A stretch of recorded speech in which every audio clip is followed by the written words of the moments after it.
فين الحكمة لما تبص في المراية وتفتكر فلوسك وتقول تعبي وشقاية؟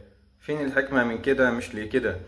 ممكن يكون من الحكمة عشان أقول لك قال الله جل في علاه: إن قارون كان من قوم موسى فبغى عليهم وآتيناه من الكنوز ما إن مفاتحه لتنوء بالعصبة أولي القوة.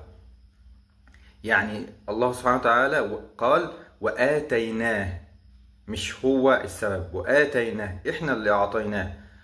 وأعطاه الله سبحانه وتعالى من الكنوز، من حجم الكنوز المجموعة الضخمة من الرجال الأقوياء مش قادرين يشيلوا المفاتيح بس بتاعة أبواب الخزائن بتاعة الكنوز دي.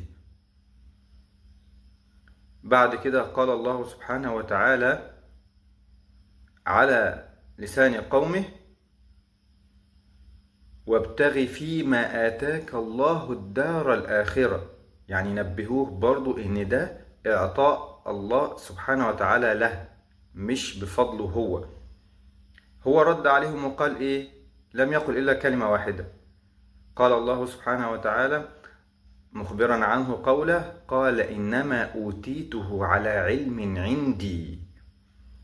قال الله ردا عليه: أولم يعلم أن الله قد أهلك من قبله من القرون من هو أشد منه قوة وأكثر جمعا.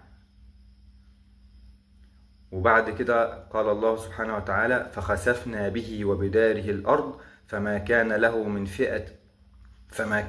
من فئة ينصرونه من دون الله وما كان من المنتصرين.